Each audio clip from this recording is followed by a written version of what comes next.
In the name of the living God, Father, Son, and Holy Spirit. Amen.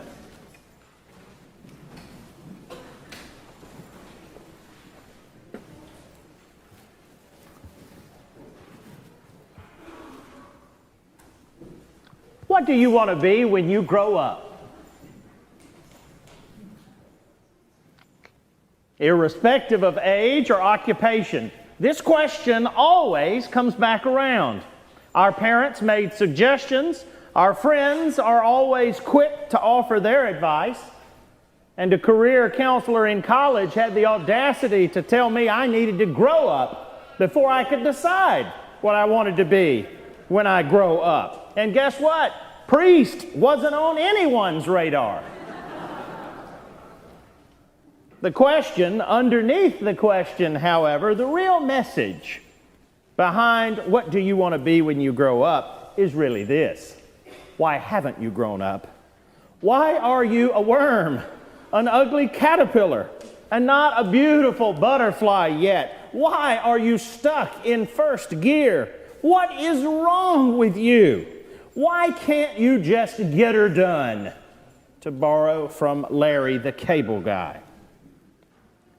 I want to just make one very brief observation in this little Easter homily, and then I want to make a counterpoint that undergirds the entirety of the Christian gospel that really can change your life this afternoon, that can change mine.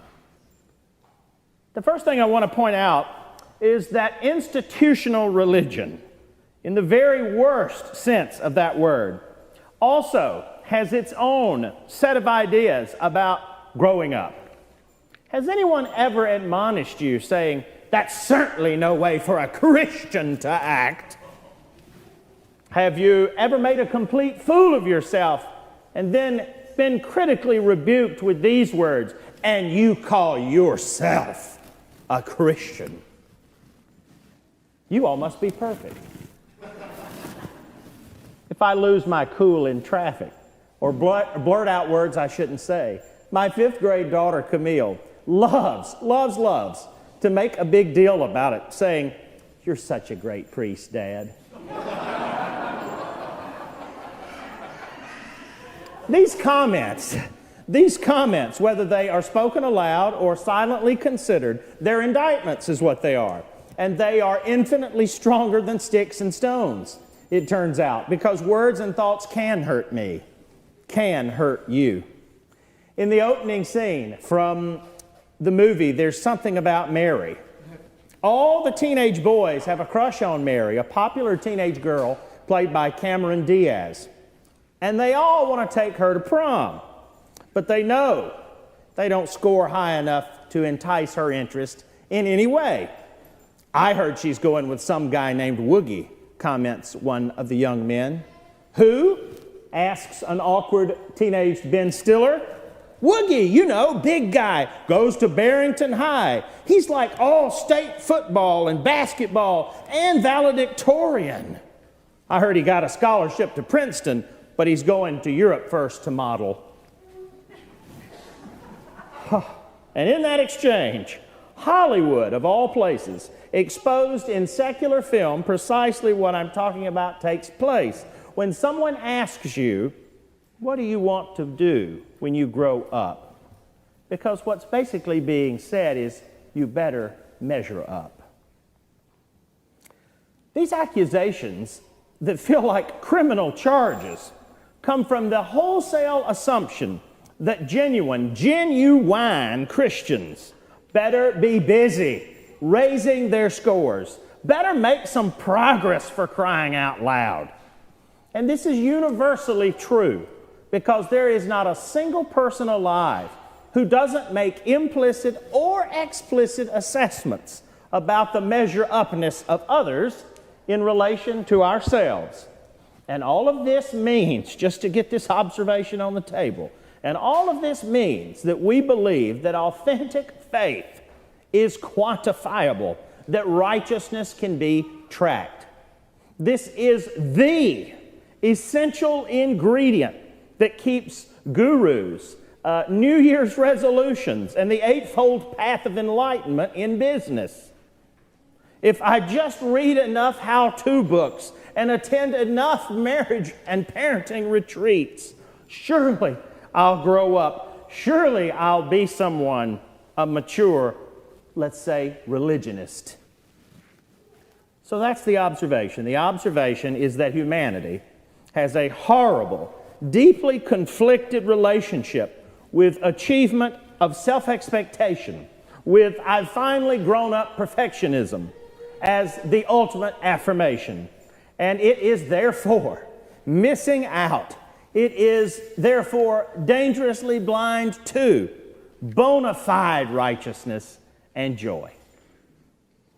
And religion, again in the very worst sense of that word, has been zero help. I said it, and I'm not taking it back. Religion has often been no help. Even what passes in many places for church is no exception. Philip Yancey was onto this when he told the story of a prostitute on the streets of Chicago who visited a counselor friend of his for help. The counselor said, "At last, I asked her if she ever thought of going to a church for help." "Church," she cried. "Why would I ever go there? I was already feeling terrible about myself. They just make me feel worse." Millions of people, both inside and outside of the church, writes Tullian Chivijan, perceive the essential message of Christianity is, if you behave, you belong.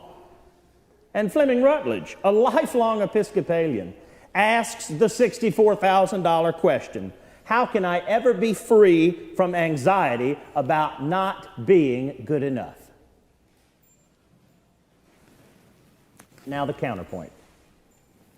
Because Easter is contrast. Contrast par excellence. David Seamands, do you remember him? He was a famous 20th century Methodist author and counselor. He was a trailblazer in the field of Christian counseling. Healing for damaged emotions is as good today as it was in 1981 when it came out. And as a side note, if you haven't taken advantage of our on site relationship with Samaritan Counseling Services, you're missing out. Listen to what David wrote. Many years ago, I was driven to the conclusion that the two major causes of emotional problems among Christians are these: the failure to understand, receive, and live out God's unconditional grace and forgiveness, and the failure to give out that unconditional love, forgiveness, and grace to other people. He writes, we read, we hear, we believe a good theology, but it's not the way we live. The good news of the gospel has not penetrated the level of our emotions. I think David is categorically correct.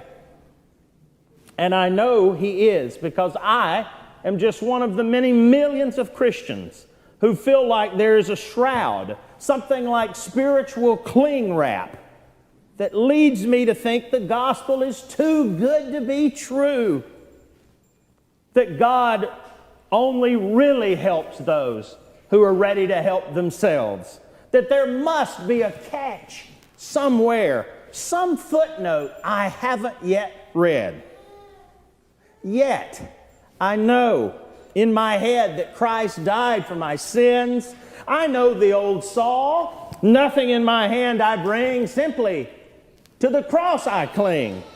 I know I have nothing to fear at an epistemic level in my head, but I also keenly feel the daily tension arising from the greatest journey on earth, the million-mile trip from here, head, to here, heart. Getting the good news to the level of our emotions so that information can become transformation. And that's what the counterpoint of Easter breaks into today. Thanks be to God. It was early in the morning, just as the sun was rising but still dark, when St. Mary Magdalene came to the tomb. Thanks be to God that light is best seen in darkness. Thanks be to God that while we stumble around trying to grow up and find our own inner light, we begin to recognize the brighter light of another, the one whose glory eclipsed the dark shadow of our predicament and steadfastly established the everlasting light of an unchangeable, irreversible covenant. A guarantee that no matter my looks, my family, my education, my successes or lack thereof, that I can trust in His victory already won. Thanks be to God that no amount of knowledge or even virtue can save or redeem a single soul. The crucial counterpoint, the real corrective that is Easter, is that everything that had to be done has been done.